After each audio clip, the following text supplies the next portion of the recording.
Hey, this is hashtag rushed as hell, but I saw individual C enter the basement. They argued with individual A before booking it to the hashtag cute flower field. I'm trying to hashtag take a look, but it's hard to see. Individual A is trailing behind individual C with a knife. What the is that? Well, it is that symbol. I have to take a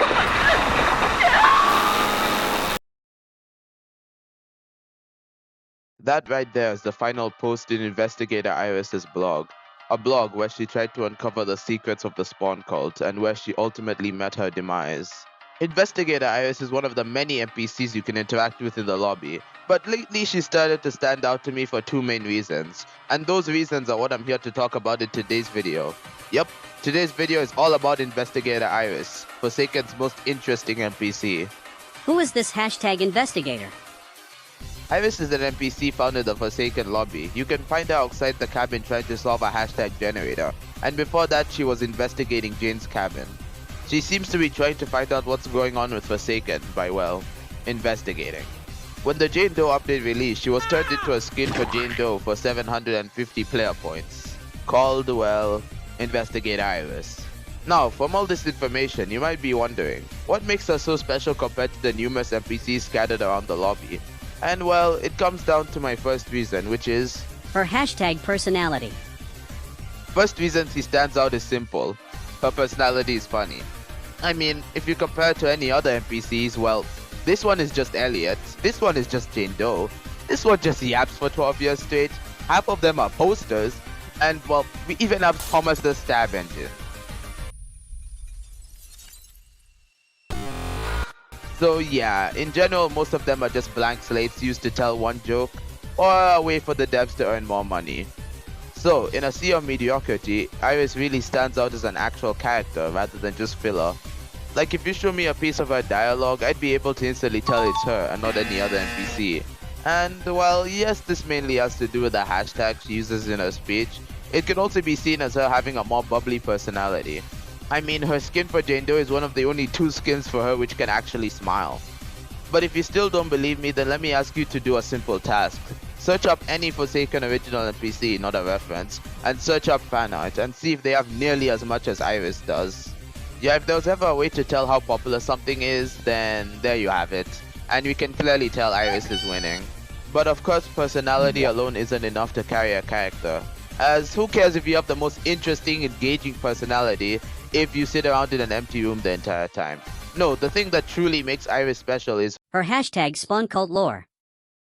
Yeah, unlike other NPCs, she's actually tied to the lore in some way, which is surprisingly rare for Forsaken NPCs. So, for some context, in the days leading up to Azure's release, Forsaken had an ARG website called Aspen's Last Breath. The website was basically a collection of logs from Investigator Iris from the time she was alive, each log happening on a different day from the 11th to the 17th, and a general overview. So I'll read the log and give my general reaction and theories to the information as I read it. So without further ado, let's start with log 1. Today is X/11/XXXX. Behind all of this lies a trail of disappearances. We have had reports of missing Robloxians be last seen within these woods. While doing fieldwork, I came across a walled village, able to house maximum 60 people from what I gather. Only a cart leaves the village in the morning to bring back supplies, otherwise there is no movement out. However, there is occasionally a person who leaves to gather firewood, quickly running back once their hands are full. I cannot continue further for now as I'm beginning to hear activity inside the walls. I will update this tomorrow. Goodbye. Okay, from what I gathered from the log, she must work for some organization, most likely a police branch or private investigation agency, considering she was doing field work. Alongside that, this log also tells us that the Spawn cult was in fact located in the middle of a forest, quite secluded from the rest of society, which most likely explains why the police wasn't stopping their, well, interesting behavior. This helps paint a better picture as to how people would believe a simple symbol held so much power, as to them that's pretty much all they knew. But hey, let's not get sidetracked. This video is about Investigator Iris, and it's about time we move on to log 2. Today is X/12/XXXX. I have set up a small outpost on a cliff. It's hard to see, but I am able to catch glimpses at the inside through the trees. The village has several buildings set up for specific purposes, such as housing, greenhouse, and a large church which the villagers gather to. The buildings are aged and showing signs of decay, however the villagers have been fixing it up. I assume this village has been around for way longer than I initially thought. Faces are hard to make out, but I have been able to identify 3 individuals in particular. Individual B wears heavily decorated blue-gray clothing. They are likely the chief for the village. Individual A, the firewood gatherer, is often lingering around Individual B. However, they often pass by Individual A without a glance. I assume the two have a parental bond. However, it appears to be one-sided. In fact, it seems Individual A lacks connections to the villagers, often ignored or given a simple glance. Individual A has a companion, Individual C. I'm unsure what their relation is, but they appear to be close. Individual C seems to be the village's herbalist, assisting the sick and helping others. Nighttime is beginning to set. I am withdrawing for now to format my notes. It'll be a full moon soon. It's dangerous wandering alone now with the admin's disappearance. There doesn't seem to be a connection with them in this village. I will update this tomorrow. Goodbye. Once again, we get a massive amount of information from this log, as it not only gives us a look into the relationships in the spawn village, but also gives us a key detail, which is the spawn call has been around for a while. Spawn isn't just a new concept Elder Amar introduced so they could do some activity. No, it's been there for generations upon generations. So far, we don't know whether it started off as people actually believing in the second life granted by Spawn, or if Spawn was simply a tool used by people like Elder Amar to gain power. Alongside that, one key line from this is it's dangerous wandering alone now with the admin's disappearance. This tells us pretty clearly that the admins serve to protect Bloxy from hackers, exploiters, and general crime. And without them around, it would be most likely to assume that things would become a lot more dangerous as, well, nobody's around to protect them anymore. It's a bit of world building which I can appreciate. Though we still don't know whether it was John Doe which caused the downfall of the admins or Doombringer. And on the Investigator Iris side of things, this log shows us how she can tend to be quite curious as, instead of minding her business and moving on, she decides to do more research on what's going on. Anyway, on to log 3. Today is X/13/XXXX. I saw Individual A and Individual C sneak out of the village at night. They traveled a bit farther into a small flower field, where they started talking and writing on scraps of paper. I pushed my luck today and managed to sneak up behind them with my recorder. A transcription is below. Please be aware I was quite a distance away, so I wasn't able to catch a majority of the conversation. Ignore my speaking quirk. Audio log start. Me. Hello? I'm closing in on these two. Let me go listen in. Leaves rustling. IA. Inaudible. Aspen. Inaudible. We can't go far. As E. Wilder. Inaudible. I see. Inaudible. Why don't we? Inaudible. IA. Laughter. Spawn. Inaudible. IA starts drawing on a scrap piece of paper. I see. Muttering. 2x2, inaudible, audio log ENV. Unfortunately, I subconsciously leaned a bit too far and stepped on a twig, causing the two to jump up in alarm and run back to the village. I'm unsure what exactly the spawn symbol has to do with 2x2. I need to look into it further. What I do know is that the 2x2 is the essence of all Robloxians. It allows us to create and build. The 2x2 is one of the most sacred aspects of Roblox. Without it, we aren't anything. Is it possible the village studies our history? Why would there be disappearances? Are the disappearances unrelated? I'm going to keep following this lead for now. Tomorrow I'm going to observe Individual B. I will update this tomorrow. Goodbye. Okay, so log 3 is a pretty big one, considering it tells us a lot about the Spawn village and general Forsaken lore. First of all, this pretty much confirms that Individual A is 2-time and Individual C is Azure or Aspen. Alongside this, the log also reveals that 2x2 is a very much canon to Forsaken and serves a massive role as practically the creator of Roblox. And somehow the Spawn cult is related to 2x2, though the log doesn't clarify.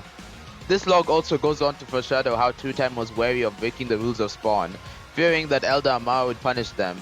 They tried to convince Azure to go back with them, but Azure was more daring as he asked to go further from the village. As for Iris, there isn't much in terms of character building in this log, but it does give an explanation as to why she says hashtag so much, as it's a speaking quirk. Now, on to log 4. Today is X/14/XXXX. I spent most of the day observing Individual B. They spent long hours within the church, but would sometimes leave on occasion. Due to the way that they dressed and how they acted, I can confirm their status as that of a higher up, likely the elder that Individual mentioned. Individual B walked around the village, checking in and or comforting many of the villagers. The strangest behavior I saw was when Individual attempted conversation, only to be brushed aside because another villager got in the way. Later that night, when the moon was just barely visible in the sky, a gathering was called. I'm not sure what exactly I saw, but I can only assume it was some type of sermon. These large banners of the spawn symbol were hung up while the elder lectured the villagers. The spawn symbol I keep seeing shown around is just an admin logo, isn't it? Doesn't exactly have any backing. I can only assume that this village practices a religion focused on the symbol as some type of god. After the sermon, they had a curfew where all the villagers were told to return to their housing. Later, I saw the elder checking around the side of the church alone, ensuring no one else saw. What they failed to see was Individual C watching through a window. I was barely able to see the blinds move. There has to be something behind there. Could it be some kind of cellar? The elder left the back into their own housing. I need to find out more about the religion. I hope there's still some type of connection to the disappearances. Is it possible, Gatch? Document auto-published. Another big one. This log confirms that Individual B was Elder Amara and that she is the main figure behind the spawn calls. This also gives some massive context behind the Seraphim Wept video, which I covered in my last video. Basically, the basement Azure found seems to be the same basement this log is talking about, as Azure most likely witnessed what's going on. This would explain why Azure was so angry at Two Time, as Two Time most likely chose to stick with Spawn rather than betray. Oh, also some small confirmation that in the Forsaken world, the symbol is simply something the admins use. Not really anything too special. I mean, it's definitely not gonna give you a second life. Lastly, this one really starts to show how Iris's curiosity for the Spawn quickly turned into obsession. I mean, she literally started to people in the village to see what they were up to. It seems she really wanted answers as to what on earth they could possibly be doing in that village, and was determined to find them. Now, on to log 5. Today is X/15/XXXX. Apologies for yesterday. The wind suddenly picked up speed, causing me trip and drop my things. One of those things being my laptop, which fell over the ledge. I spent basically the rest of the day transferring my files. Anyway, the attire of the villagers seemed to vary. If I had to assume, they get custom-made clothing depending on the time spent here. The older-looking villagers had jewelry and long gray robes, while the younger-looking ones looked like they wore looser, more worn clothing, perhaps hand-me-downs? If I had to guess the average age of the village itself, it would probably about 40? Mainly because of the abundance of older Robloxians compared to the middle-aged ones. Fortunately for me, I had a stroke of luck today. Their supply cart had tipped over, and after they left, I saw a notebook had been left behind. While I was initially excited, it was just my luck that the notebook light in a puddle. On the side is a scan of one of the pages. I was able to summarize most of the text while waiting for the next sermon. Reading some of the text, it feels like a mockery of 2x2. Their ideology speaks of renewal after death, how the Spawn, a child of 2x2, will guide them through this life and the next. My research so far appears to be correct. The religion's name is Family Home for the Reborn. I can only assume those sermons are ways of fear-mongering and scare tactics. They appear to show their devotion through prayer, with those inside taught to fear anything beyond their home. Every full moon, there is some kind of banquet to be held. It is held for the chosen who is given the opportunity to be worthy. I've written a longer summary on the overview. Tonight's sermon was more or less the same. I am too far away to tell what the elder was saying. I noticed the elder conversated a lot with another figure who was completely hidden behind a robe. Individual A saw this and looked distressed and nervous. In fact, Individual A seems to always be anxious when they aren't interacting with Individual B to the best of their ability, or Individual C after curfew. The elder retreat to the back of the church with Individual D. I saw Individual C staring once again through the window of a house. That is all for tonight. I will update this tomorrow. Goodbye. Okay, I know I said this for the last two logs, but wowie, this is a big one. So, starting off with the small stuff. This log most likely takes place after the confrontation with Azure and Two Time. Considering they both seem angry at each other and Two Time avoided Elder Amara and Azure due to basically being stuck in an ultimatum. Aside from all the smaller world building stuff, this log tells us that the Spawn cult worship the Spawn due to its ties to 2x2. So basically in their eyes, Spawn is basically a creation of 2x2, and therefore, if they worship Spawn, then maybe they can get chosen for a second life. Also, the log speaks about people being chosen, which I'd imagine is how Elder Amara picked the people to cannibalize. As, yeah, they do that, yeah. I'd imagine once a month, they'd probably just choose somebody, take them to the spooky, scary dungeon, and, well, dig in. Also, there's a mysterious Individual D, but right now I don't have enough knowledge to really talk about them, so on to the next log, log 6. Today is X/16/XXXX. I spent most of the day observing Individual C. As I stated earlier, they are the village herbalists. They spend most of their time in the greenhouse tending to the various greenery that's set up. Otherwise, I noticed them staring at Individual A and Individual B through the glass. Later in the day, Individual C left the greenhouse with Individual A to the flower field from a few days ago. They continued to talk and study, mainly Individual C listening to Individual A, smiling and nodding. Cute. They are whispering with each other now. Correction, they kissed. Very cute. Over at the village, they seem to be prepping for the banquet with banners and decorations. Soon I'll have to report this to the local authorities. The world these villagers have is puppeted by a monster. I find it strange Individual C isn't dressed up like Individual A is. Does this imply Individual C hasn't been in the village since birth?